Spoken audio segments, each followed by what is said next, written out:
In the heart of the sprawling savanna, where the land met the sky in a distant, golden haze, lay the quiet village of Idimo.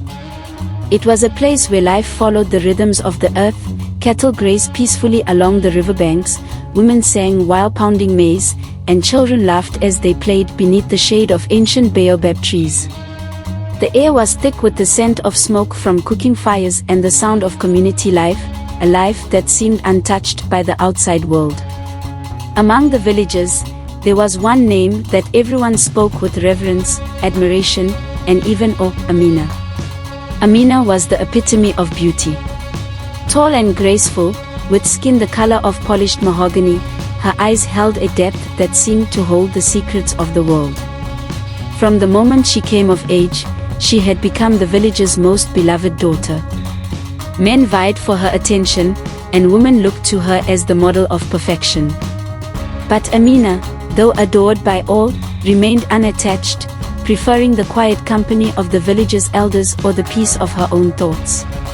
What no one knew, what no one suspected, was that Amina was hiding a darkness. Beneath her radiant smile and serene composure, something else pulsed, something savage, something ancient. It was a secret that Amina herself had come to fear, a curse that she could neither explain nor escape. It started slowly, a whisper in the night, a soft thud against the earth. First, it was the children, the little ones who had wandered too far from home, who had played too near the edge of the forest as the sun set. At first, the villagers shrugged it off. Children disappeared all the time, they reasoned. They wandered into the woods, got lost, and found their way home the next day, or were simply too tired to make the journey back before nightfall. But as the weeks passed, the disappearances became more frequent. It wasn't just the younger children now, but even the older ones, the ones who were old enough to know better.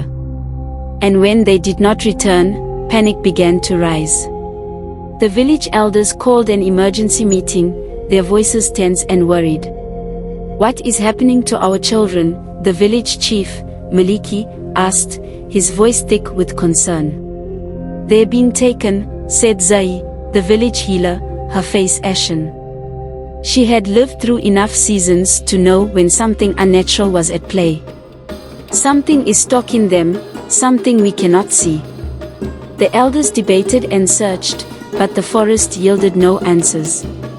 There were no signs of struggle, no tracks, and no bodies. It was as though the children had simply vanished into the night, swallowed whole by the darkness. By now, the villagers were on edge. Parents kept their children indoors after dusk, and the once lively village square grew eerily quiet at night.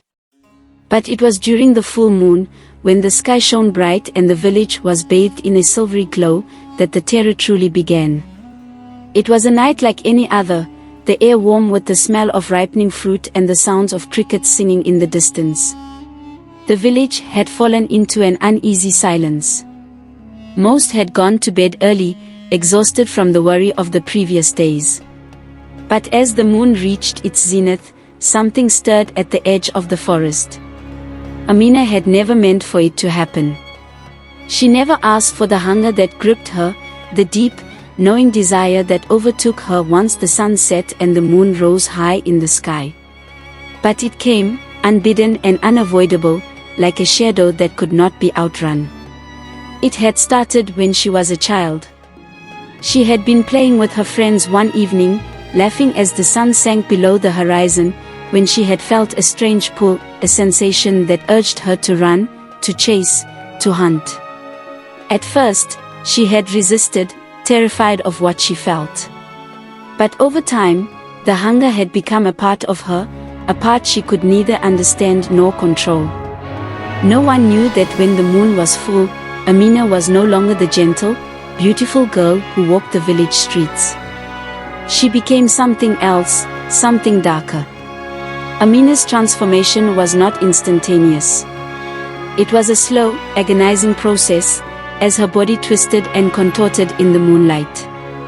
Her nails elongated into sharp claws, her teeth into fangs, and her eyes glowed, fierce and golden.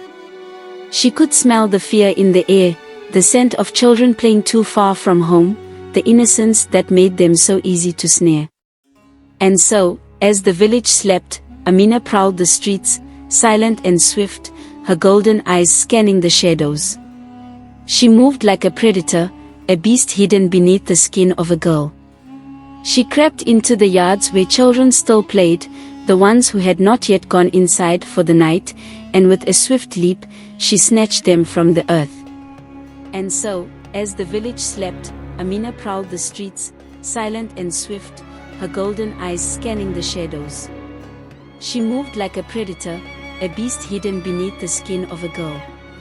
She crept into the yards where children still played, the ones who had not yet gone inside for the night, and with a swift leap, she snatched them from the earth. Their cries were muffled as she carried them away, vanishing into the forest before anyone could even stir. Night after night, it happened again. More children were taken. Some were older, some younger, but all were lost. By dawn, the village would awaken to find empty homes, silent rooms, and a growing sense of dread. But there were no bodies, no clues, just the absence of a child. No one knew the truth. No one suspected that the beloved Amina was the very monster they feared. It was during one of these nights, when Amina returned to the village after yet another hunt, that she felt a strange shift in the air. Something was different. The air seemed thicker, the shadows more oppressive. She had just finished her hunt, a young boy barely 10 years old, his terrified eyes still vivid in her mind. She had carried him into the woods, as always, and had consumed him, his flesh satisfying the hunger that had long ruled her. But now, as the transformation began to reverse and her human form slowly returned, Amina felt a wave of dread wash over her. It wasn't just the lingering taste of blood in her mouth or the weight of the night's violence. It was something else, something deeper, more ominous. The villagers were no longer content to leave the mystery unsolved. Word had spread, and rumors began to swirl. Parents began to speak in hushed tones, wondering aloud who could be taking their children. And though they did not speak it, some feared the worst, that it was one of their own. That night, as Amina walked quietly back to her home, the unspoken fear was palpable. Her mind raced, the faces of the children she'd taken flashing before her eyes, haunting her. She wished she could stop, wished she could escape the monster inside her. But she knew, deep down, that she couldn't. Zola, the village's most skilled hunter, had heard the whispers. He had seen the fear in the eyes of the mothers, the wide-eyed terror of the fathers. He had witnessed the growing panic among the villagers, and it was clear that something had to be done. Something, or someone, had to be held accountable for the disappearances. Zola had always been a man of action. Where others saw shadows and superstition, he saw only truth.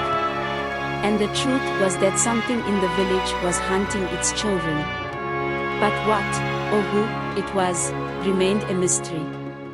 He had been tracking the signs, the subtle disturbances in the forest, the broken branches, the strange sounds at night, and all of them seemed to point to one thing, a predator, hunting in the darkness. One night, after days of preparing, Zola set his trap. He had been observing Amina, watching the way she moved, the way she behaved around the village. It was subtle, but Zola, with his sharp instincts, had begun to notice her odd habits. She was never around when the children vanished, and when she did appear, there was always a strange tension about her. That night, he followed her.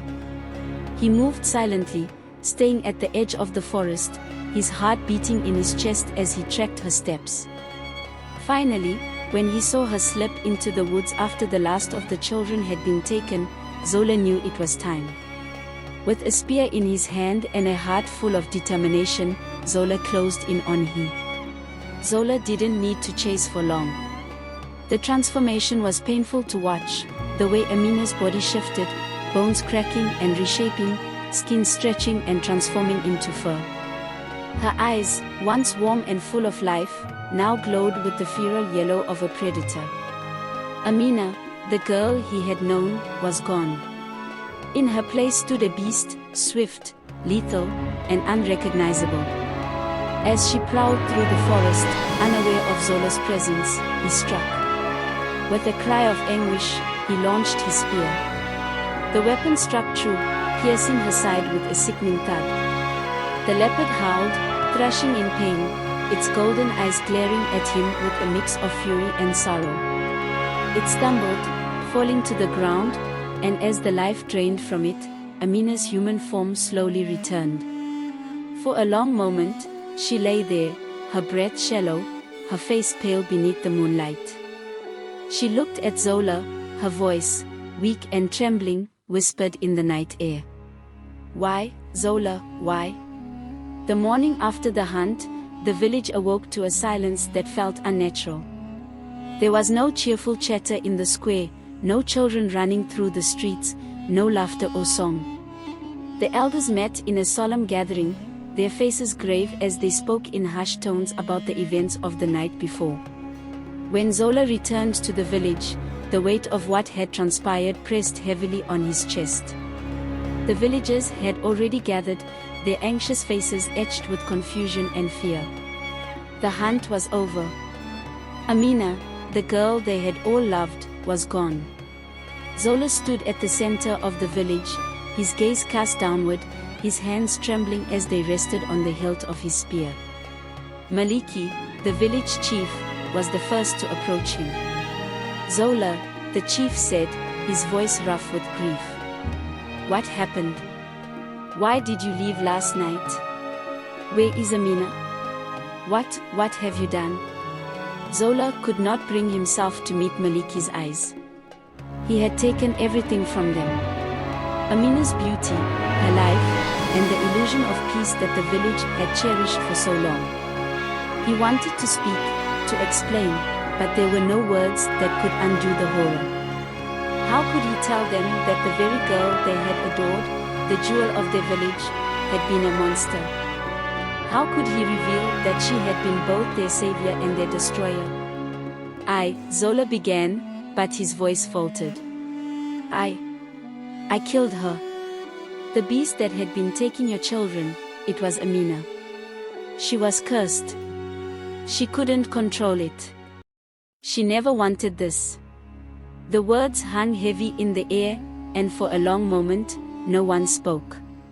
The villagers stood in stunned silence, their eyes searching Zola's face for some sign of comfort or explanation, but none came. They could not grasp the enormity of what he was saying. Zola's heart broke for them, but more than that, it broke for Amina. She had been his love, his hope. She had been beautiful, kind, gentle, a girl who had once been full of life. And yet, she had been consumed by something far greater than her will, something that even love and longing could not defeat. She had been a victim of a curse, just as much as the children she had taken. "Why didn't you tell us?" Zari, the healer, asked, her voice trembling with grief and disbelief. "Why didn't you warn us?" Zola swallowed hard, his throat tight. "I didn't know. Not at first. I didn't understand. And when I did, I couldn't bring myself to believe it. But the truth was undeniable. The monster was her. And when I killed her last night, she was just a girl again. She was the girl you all knew. The girl I once loved." The village erupted in chaos. Some cried out in horror, others in disbelief. Some accused Zola of betrayal, while others stood motionless, stunned by the loss of Amina. The truth was a bitter pill, one they could neither swallow nor spit out. As the days passed, the village fell into a kind of mournful resignation. The elders gathered to discuss what had happened, but none could offer any comfort or explanation for Amina's strange fate. They knew of no family curse, no ancient pact, and no dark force that could explain the girl's transformation. Some whispered that perhaps the spirits of the forest had claimed her, others said that the gods had punished her. But none of them knew the truth, and so the mystery of Amina's curse remained unsolved. Zola, however, could not shake the memory of Amina's last words, the pain in her eyes as she had whispered, "I never wanted this." He knew now that she had been as much a victim as the children she had taken.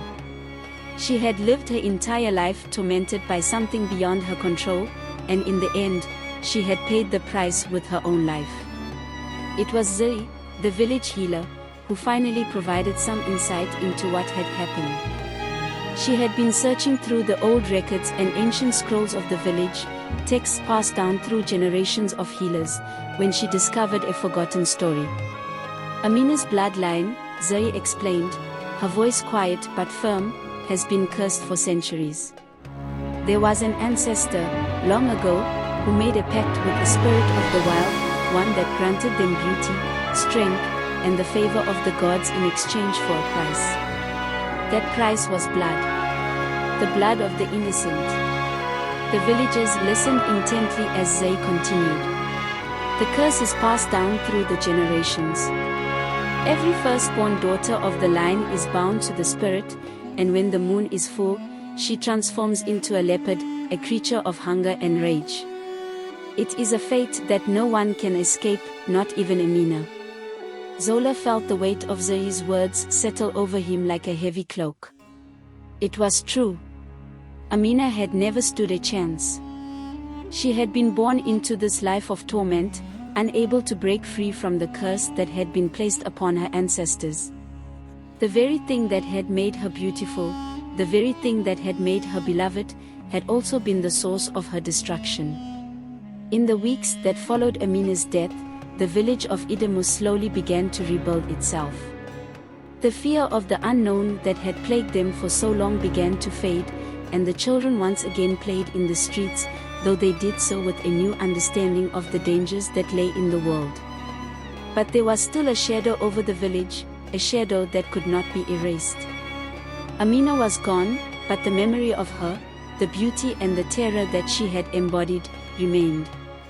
The villagers mourned not only for the lives lost but for the girl they had never truly understood. Zola, too, was lost in his grief.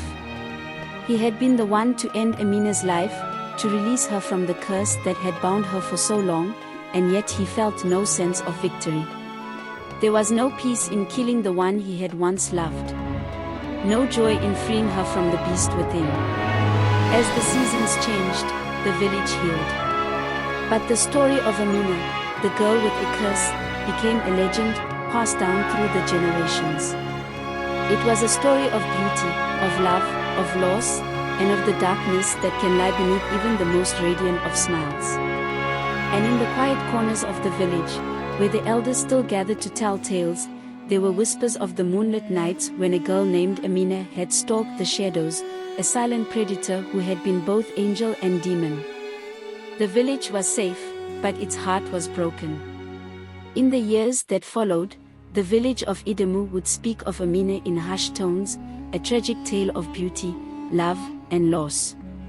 And while the curse was no more, the pain lingered, as did the memory of the girl who had once been both a gift and a monster. For Amina, the girl named for the moon, would forever be remembered as the beauty who was lost to the beast inside.